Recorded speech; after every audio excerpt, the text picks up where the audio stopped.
How do I not keep one love for myself and yet continue loving myself? Indeed, beloved friend, it is a question well asked about a very subtle but important point as one comes to live a fully Christed life. When I said not to keep one love for yourself, I was indicating that the egoic mind looks upon forms of any kind, whether it be person, place, or thing, and projects its love onto it and then misperceives it as a source of love. There is nothing outside of you that serves as a source for love. One of the great tricks of the mind in the human experience is that when the mind experiences love, it forgets that it is experiencing it because it is making a decision to do so. It believes then that something outside of itself has had the power to change its own state. But this is not so. Therefore, those loves become attachments. They are idols. And that would be another word to use for the love that you should not keep for yourself. Make not an idol of that through which you have experienced love. Make not an idol of the great physical lover who gives you 10,000 orgasms in a single night. Do not keep that love for yourself. Do not seek to possess that one for your own selfish reasons. Do not seek to possess the money that comes to you and to hoard it up in barns to save against a rainy day, for that will only ensure that you will experience a rainy day. Keep not one love for yourself. How then can you experience self-love if you're not keeping one love for yourself? Beloved friend, the answer is just the opposite. How can you experience self-love when you are caught up in trying to possess the loves that you would see as outside of yourself? Self-love requires surrendering attachment to the illusions that you have formed about those things, persons, places, or things that you think are sources of love. Think about it. It's a 180-degree turn. You do not love yourself, you see, by bringing more of the things into your life that you say you love. That is a great mistake. If you say, oh, I absolutely love shoes, you will then see that shoeness is a source that has a magical power that can trigger a change of heart and mind in you, and you will then take the dollars that flow to you, and every time your energy drops, you'll think, oh, shoes, and you'll run out and you'll buy yet another pair to get a temporary fix. You will think you have loved yourself by giving the things to yourself that you think you love. That is not truly self-love, although it is a great beginning point when working with someone who is totally insane. That is, totally caught up in egoic consciousness, so much so that they won't even allow themselves to enjoy their egoic state of consciousness. It is very wise then to say to one, oh, you like ice cream? Very well. Give yourself total permission to have all the ice cream you want. It's not the ice cream that matters. It's the act of recognizing and recultivating the ability to feel and receive enjoyment. That's all. But as that begins to mature, you begin to see through the transparency of the things of the world. You come to see that you can give yourself enjoyment by taking a deep breath, stretching the arms out with the palms up, and receiving love. Nothing has to change around you. You don't have to eat anything. You don't have to sex the body. You don't have to accomplish anything great in the world. You need only receive the presence of love. Self-love, then, actually comes to grow the more you release attachment to the idols of love that you have created in the world.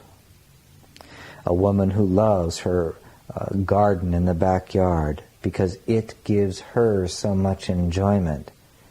Not quite true. She decides to bring enjoyment to the act of gardening, while the neighbor next door can merely have a garden to try to keep up with the Joneses, but hates every moment of it. It is not the garden that creates joy. It is the decision to bring joy to the activity of gardening. And then you see the lady can never leave her house, can never, shall we say, move away because, oh my God, I can't give up my garden. It's the source of my greatest joy. And that woman stays in the same house until the day she dies, pushing away her dreams of seeing Europe, pushing away her dreams of swimming with a dolphin. Why? Because the garden has become the thing with the power to give her joy. Hold not one love for yourself. Let it go. Let it become transparent. Do not be attached to it. Learn to recognize that in any given moment, when you are experiencing love, it's because you've decided to. You are the one who has brought enjoyment to the context of the moment. The thing in itself is neutral. Power is not outside of you. How then can you let go of the loves of the world that you have created and still love yourself? By holding what I've just shared with you, by sitting with it, by putting it into practice, by recognizing more and more deeply that when you are doing what you love, it's because you have first decided to open your heart in love and then take action. If you love to sing, it is the love that is present first, and then you sing.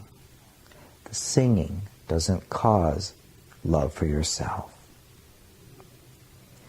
Therefore, indeed, beloved friend, contemplate well what I've shared with you. For the great paradox of a mystical, Christed mind is to see that there's nothing to hold on to in the world because there is no world. There is only the reality of love extending itself through the temporary context of form. If you find yourself loving to make music, know that it is from love that you are choosing to be a music maker temporarily. That should be sufficient for now. Since we do not know what our brother or sister needs, is it possible that the Holy Spirit would guide us to say and do things that others would react vehemently to, such as you did when you yelled and got angry at the money changers? Is it true that we can't put a lid on how the guidance of the Holy Spirit would sound or look?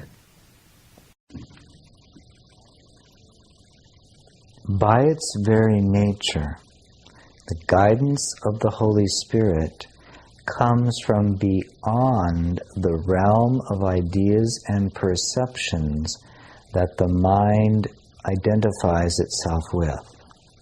If you think of a room in a house as being where you normally abide, you know all the furniture, you've identified it all, you've defined it, it's under your control.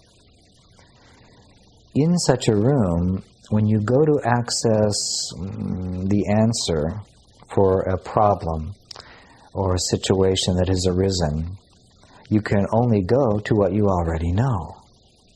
That is what the egoic mind tries to do, even when it begins to receive into its room new ideas, spiritual ideas, metaphysical ideas, religious ideas, magical mean ideas.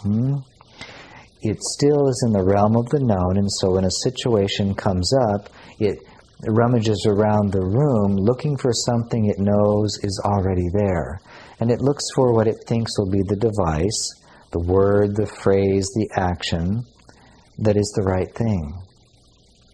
But this is the very same thing as saying that you already know what you need to say or do, but you do not have that knowledge in the room in which the ego lives. That space or channel that we spoke of earlier, through which love can inform your decisions, requires that you recognize it is beyond the context of the room that you're used to living in. The mind, as you know it, your daily mind, can operate only in a closed universe of what it already knows.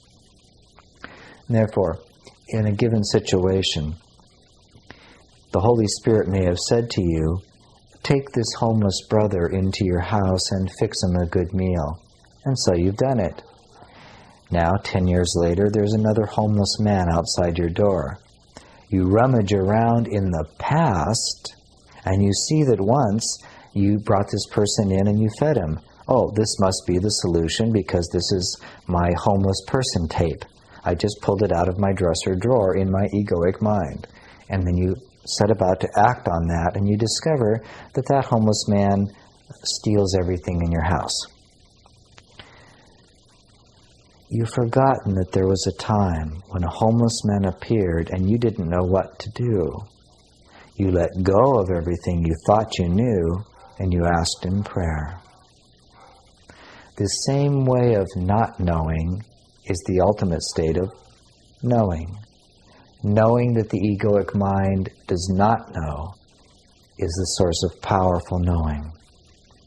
Therefore, could it be the case that the Holy Spirit would guide you to say or do something that might cause others to react vehemently? Indeed, beloved friends. Yes. But remember this, the Holy Spirit's guidance is not what is causing another to react vehemently. Their own mind causes that because they are not committed to healing and to love. Any reaction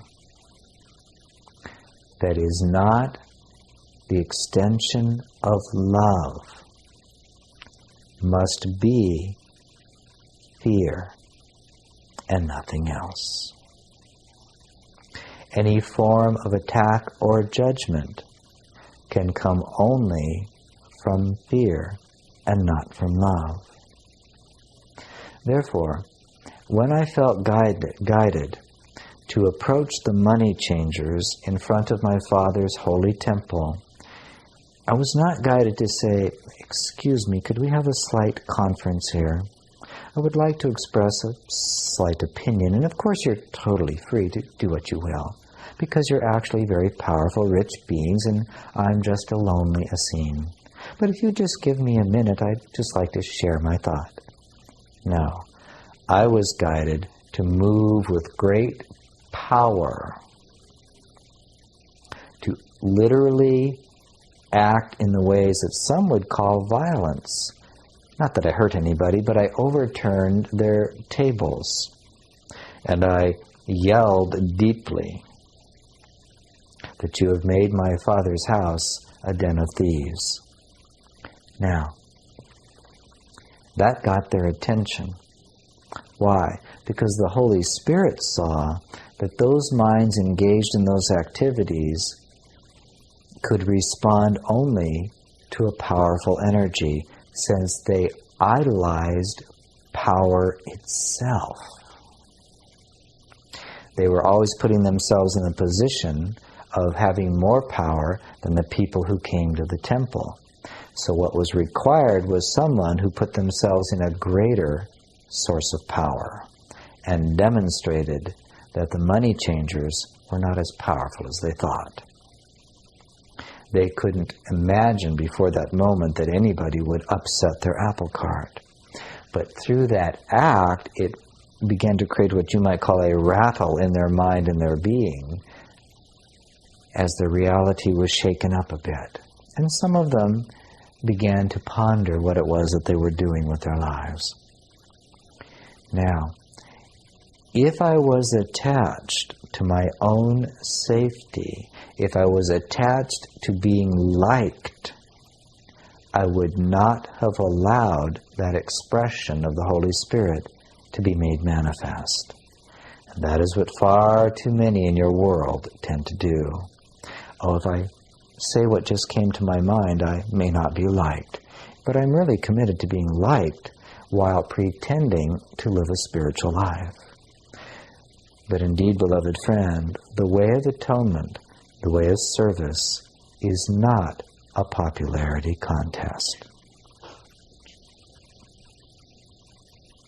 Therefore, indeed, precious friend, understand well, you have no idea what your brother or sister needs, from a gentle kiss on the cheek to a swift kick in the ass. But if you are committed to love, to innocence, to freedom, to trust, and if you choose to access the perfect freedom of your channel of communion with God and not to react from the egoic mind, then you will be guided as you need to be. And as you choose to fulfill that purpose, you have fulfilled your own pathway into the depths of knowing God. So yes, the Holy Spirit is not a mamby-pamby, strawberry jelly kind of energy. The Holy Spirit is committed to one thing, the atonement. The atonement occurs when illusions are shattered. The Holy Spirit knows what is required. And what is required may not always, shall we say, meet the approval of the social world in which you find yourself. But those afraid to rattle the cages of others are simply afraid. This means they run their life by fear and are more committed to their comfort or safety, which is to be committed to the insanity of the ego and not to the freedom of Christed consciousness. Does that help with that question? Very much so. Now, I'm not saying there's not an art involved in that. The degree to which you enact the suggestion of the Holy Spirit comes from your willingness to save not one love for yourself, to be unattached, to recognize that you are the student of the Holy Spirit, you see? Which is, of course, the cultivation of self-love. I see. Indeed. So have you anything else, or is that sufficient for now?